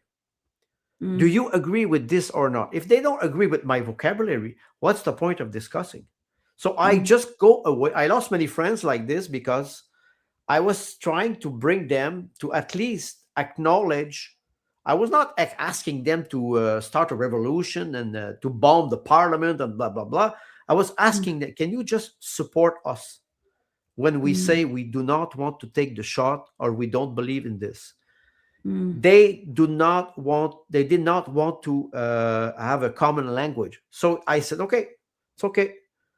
You have your reality, I have mine. We cannot mm, discuss. I will not continue to have this discussion because we will break everything. I lost some friends. I still mm. value them because I have a lot of memories with them, but we don't talk to each other anymore because I Yeah, found other people yeah, and we have a common language. And I don't pretend to the truth, but I don't yeah, also expect other people to tell me what I have to think or say. This is maybe where we can maybe talk another time about what is the meaning of freedom of expression. yeah, yeah. No, I think that's a good idea, and because there I is a lot of I talk had around that now, right? well I had 2 weeks ago I had a guest, Paul from the Canadian Association Freedom of Expression. So it's an association that was founded in 1982. It's a very old association, and we were talking about freedom of expression. And I gave him, I asked him, what is the definition of freedom of expression, and we had a good discussion. I don't necessarily agree with everything he said, but at least we have the possibility to talk to each other, Well, to do you discuss remember about it. when that wasn't a precursor? Like, my husband said to me, hey, do you remember when people used to come to you because you were really honest with them, but would still help them? And I'm like, yeah. He's like, not anymore. And I said, yeah, not anymore. You have you have the before and after. Yeah. Before 2020, I was suspecting something, like you said. Mm-hmm. I was quite frank and direct, and people were not very pleased with what I was saying all the time. But they liked me. They liked my knowledge, and I help a lot of people. I Mm, did the electricity from one of my friend in the north of mm, Quebec, and in all his house. I did everything for free. yeah, Same thing for one of my friend in Montreal. I'm a master electrician, so I said mm, I'm retired, so okay, I will go and help you. I did all the job, yeah, and but that was before. After 2020, things have changed. My wife yeah, told me something. She said, "Andre, you never ask for help, and you no, always give everything for free. So yeah, people, they expect when they ask something from you that you yeah, will give it for free, and they will give nothing in return." And I yeah, said, "Are you telling me that I'm responsible?" She said, "Yes, you're yes, responsible yeah, for a part of it." And she's yeah, right. She's yeah, right. that's Now I'm right. more careful. I'm more careful. I've had to have the same conversations a lot too, because the other thing that I've really recognized now, so going back to that part that we were talking about, which is our responsibility, because it's easy to go and say it's all the kid's fault, or it's all the it's all the other person's fault, but it's not. We all have some sort of responsibility in it. And I agree with your wife, and me and my husband have come to that too, where we used to be the couple that was solid, that did everything for everybody, would help anybody at any time, to even maybe to the detriment of us. And what I'm finding now is, well, one, we're getting older and it's getting harder. Two, we don't feel like it's reciprocal, so we don't want to. And what it has done is spark some bitterness in us. And if we Yeah. don't want to keep becoming more and more bitter, then we have to mitigate how much we do for others as well, right? So I I think I'd really like your wife. Also, I haven't talked to anybody in my family since 2002, and I have to tell you, especially with my mom, Diane, it's been glorious. I don't think I could Mm. have taken another "I'm gonna fake cancer" uh for attention again without freaking out. But yeah, and then I wonder about generational estrangement. Is this actually new, or did it start early? Or definitely there's been character changes in human beings, and me and my husband talk about that. Is people aren't made the same as they were.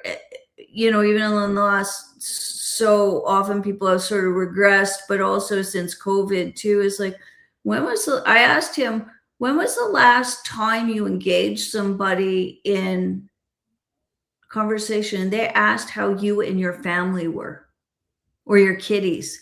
And it's like, it's not very often now. People will spend their 10 minutes talking about themselves, and it will never cross their mind to even engage the other person about what's going on in their life. Something has really, really changed in that community orientation. Well, imagine now you know that I'm not seeing my daughter. We have a conversation next week. You will not say, "Hi, Andrew, how are you? How is your daughter?" Because you know that I don't have any contact with her. After 2020, many families were broken, and Oh even if yeah, they I still, guess. even if they still see each other, the reflex of asking, "How are you, Limina, and how are your children?" I don't Mm, have this reflex. We don't know each other a lot, but still, I know you have a husband, you have a family. If I had this reflex of family, I would immediately always ask. I have friends, Ukrainian friends, Russian friends. I mm, meet the Ukrainian friends. 2 weeks ago, I go there. He has a daughter and a son, but he doesn't see them. So when I arrive, I ask him, "How are you?" Blah blah blah. I don't ask about his children. I don't know them, and I don't have the reflex to ask him because he doesn't talk about them. Like when I talk, that today we have this discussion, I'm very happy because I have the chance to talk about my daughter and what happened and how it affect mm. me, but how many families are in this same situation. But we lost this reflex. You were talking at the beginning of the podcast about what about the family. We don't talk about the family anymore practically. Well, isn't that interesting? Maybe we should bring that back, because it's a real avoidance. It almost feels like the avoidance of death, like how we do death. We don't, when somebody's lost somebody, we just Exactly. sort of avoid it. But I'm not like that. I'm not obviously an avoidant personality, but then No, you're partially not. because of my counseling or whatever. So I have a friend whose baby died, and still on Mother's Day, I'll still send her a happy Mother's Day, because it acknowledges to her both the child, whose name was Auden, and I actually interviewed her about dealing with death on my channel.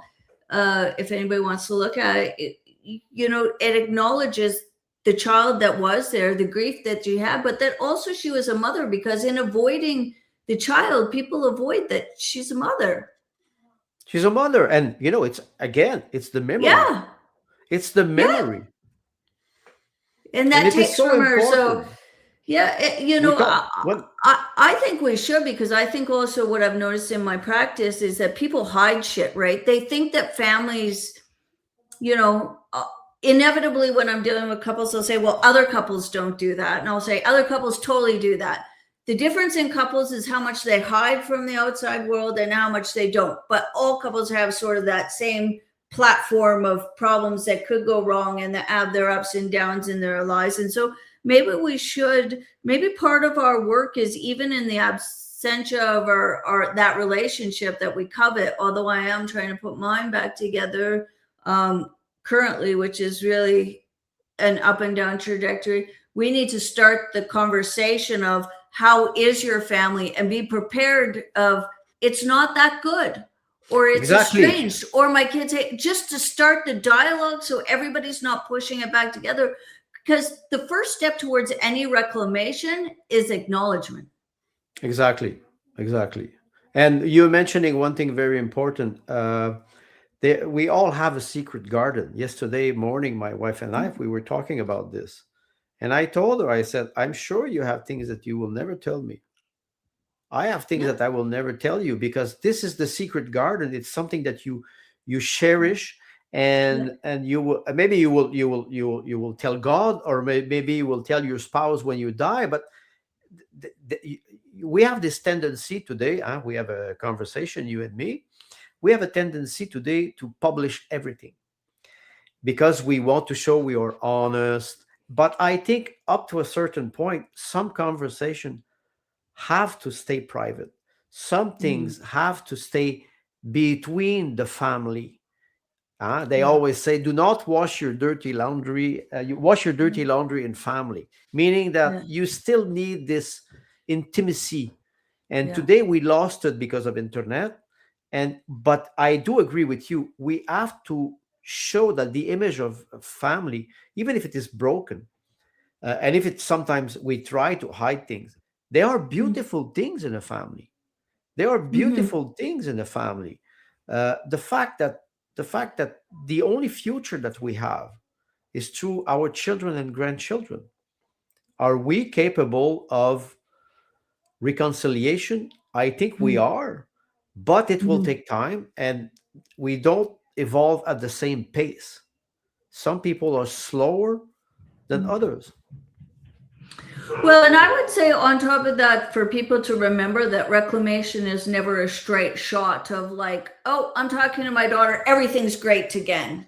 It is really that up and down, constant assessment. Sometimes it's more challenging and sometimes it's not. And I would advise people, and this is just my advice, is that not everything is also about reclamation.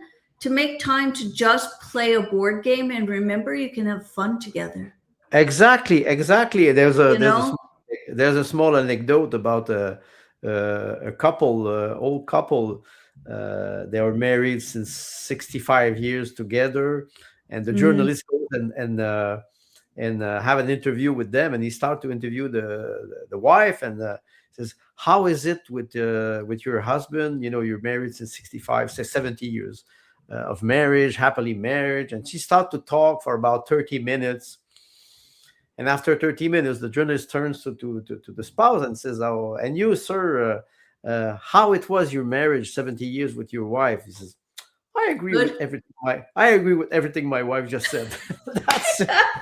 Yeah, yeah, yeah, You know, yeah. but it's the irony of the thing that marriage or a relationship, a long-term relationship, you have to build it, and you need to accept failure too. Sometimes it doesn't Mm, work, and it is something that you can work on it. We say all the mhm, time, sorry, mm, work in progress mm, mhm. up to a certain Yeah. point.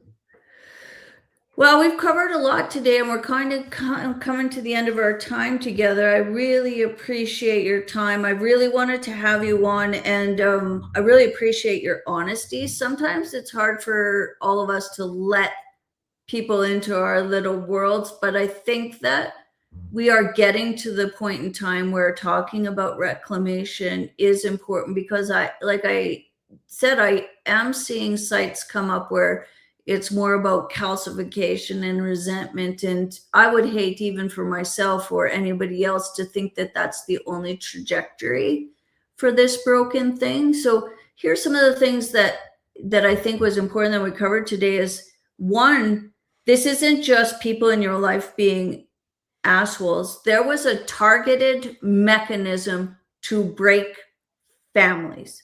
There's targeted propaganda, particularly around COVID. There's a targeted psychological system that is now trauma mining and creating false memories. So let's just put that aside so that we can understand that it's not just always a person being an asshole, that there's larger things at work here that we need to acknowledge.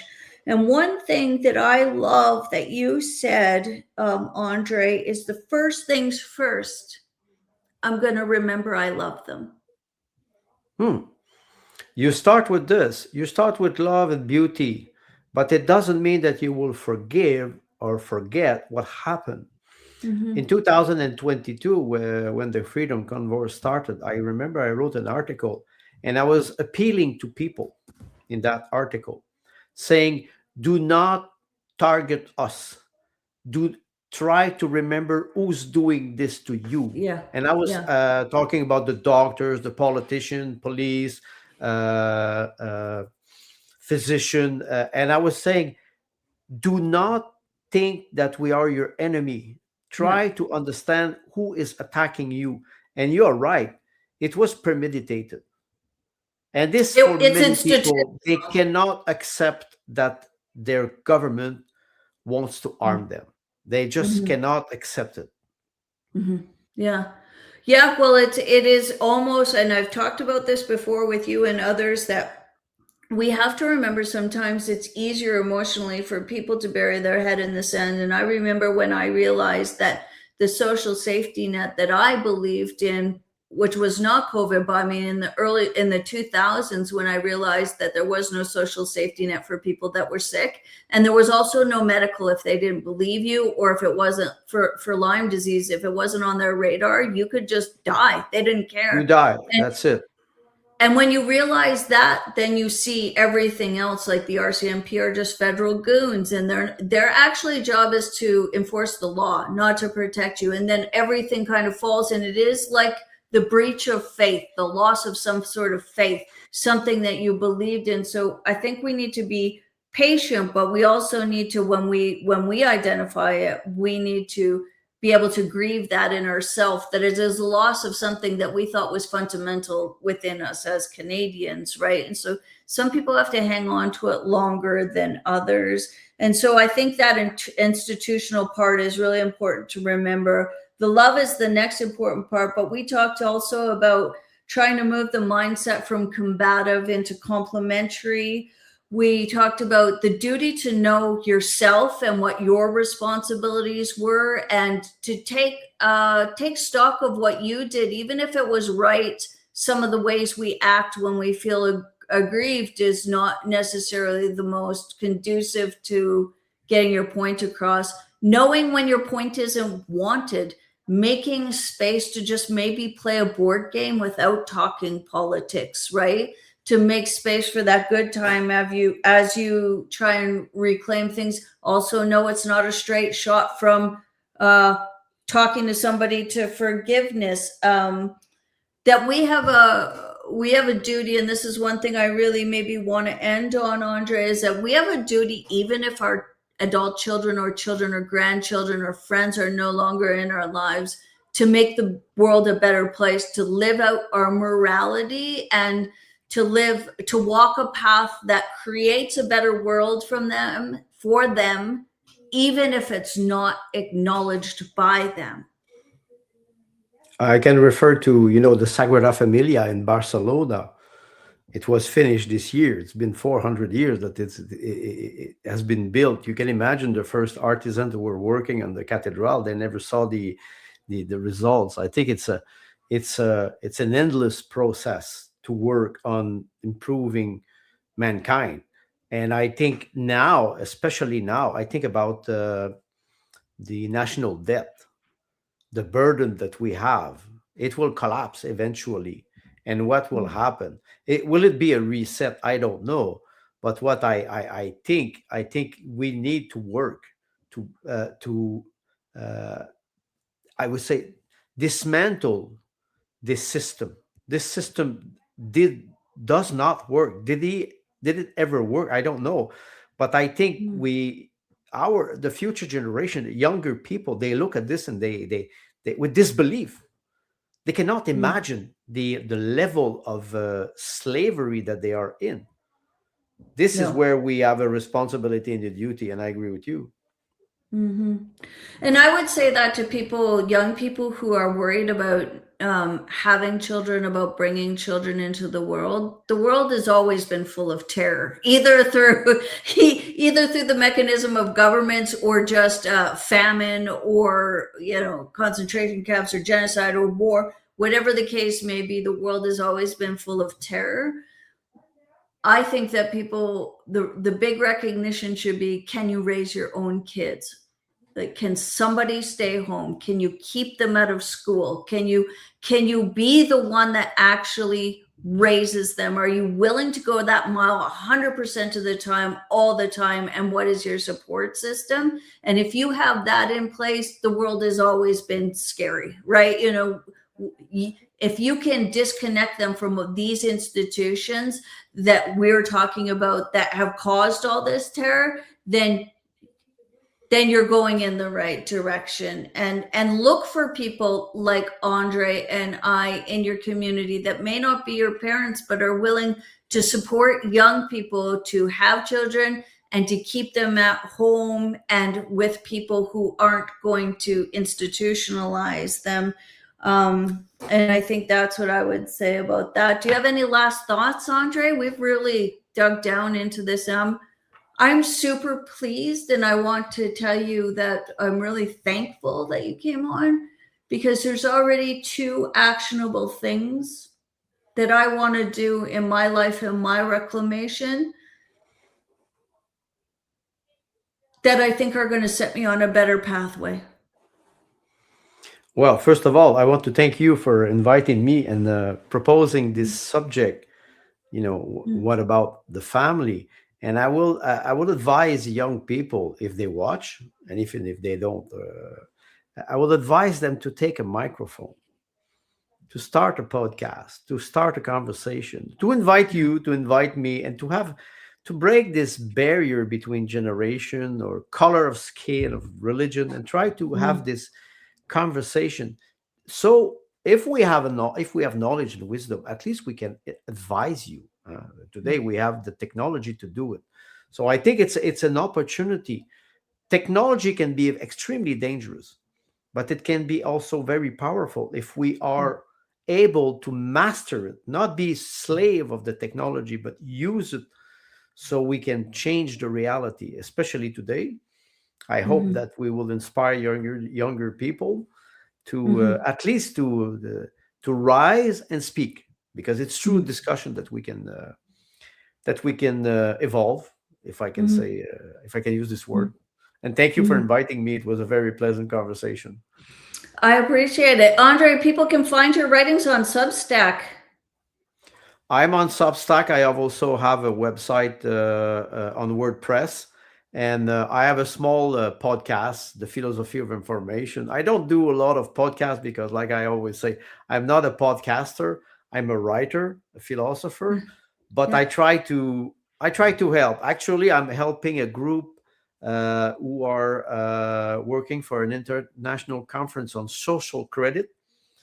The concept Oh. is an old doctrine of the Clifford Hugh Douglas, who was a Yep. British engineer. I think you know about this. Mm-hmm. So the social credit of C.H. Douglas is an Mm-hmm. extraordinary economic system. Mm-hmm. And there will be a conference in Rougemont, Quebec in May 2021, I think, with many speakers from around the globe. And I'm helping them to organize the conference. I hope it will be a success, especially because it was very, very popular in Alberta in the 1920s and Yep. 1930s. There I was a remember government that that. was a majority government. I forgot the name of the prime minister, Adelbert Bart, I think. Yep. I forgot his name. Damn, that's Albert, but Al. Aberhart. Exactly, exactly. And he had a majority government for many years. It was a Yeah. movement that was also very present in the 60s at the federal level. There was Yeah. a party, Yeah. a political party. But the doctrine is very interesting, very fascinating. It can I be think it's going to a be a hard time to parsing that out to the social credit scores of like it's yes. unfortunately named, I think. It has nothing to do with it. It's something completely different. They use another expression. They called it economic democracy, which means the bank is at the service of the people and Yeah. not the opposite. So Yeah. that's the main goal of the doctrine. And so I'm helping them as much as I Well, can with my that sounds at really least with my interesting. with my small podcast and my writing. Yeah. No, I really appreciate your time. We've actually also identified two other things that I'd like to tap into if you agree to come back is that freedom of expression. Having been somebody that lived in New Zealand and then just watched Jacinda Ardern's bullshit um, She just I don't immigrated know why to anybody's Australia. listening to that crazy bitch anymore. It Like is not. her It and is. Christia Freeland. Anyway, and the social credit. So I'd love to have you back if you'd agree. It will be a pleasure. Maybe I could suggest, if you want, if you really want to talk about an expert on social credit, Dr. Oliver A. Dorn. I had him in interview. I work with him. He's one of the greatest specialists on the doctrine of C.H. Douglas. So that would be a very good way to explain to people uh, the economic situation that we are in right now and how we can Yeah. bring solution also. Yep. Yeah, because that's what I want to focus on. I know a lot of people are switching to just going through news or whatever. I'm not interested in that, mostly because all the information we get is lies and therefore not a good Yes. way to discern it. But I think there's a lot we can do in our personal lives, like try and reclaim our families, like try and reclaim skills, like figure Yes.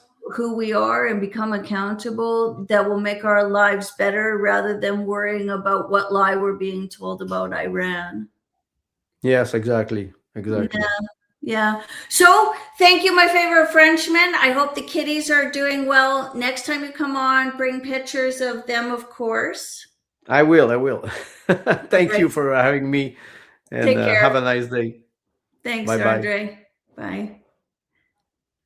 Wow, that was amazing. Thank you all for joining us. I really feel like that was hopeful and a lot of actionable ways that people can start reclaiming and putting relationships back together in their family, move away from maybe a calcification model, or at least even if you can't reclaim those relationships now, maybe just even understanding that you can leave space for them and that there is still responsibility that we have towards the next generations, whether they like us or not.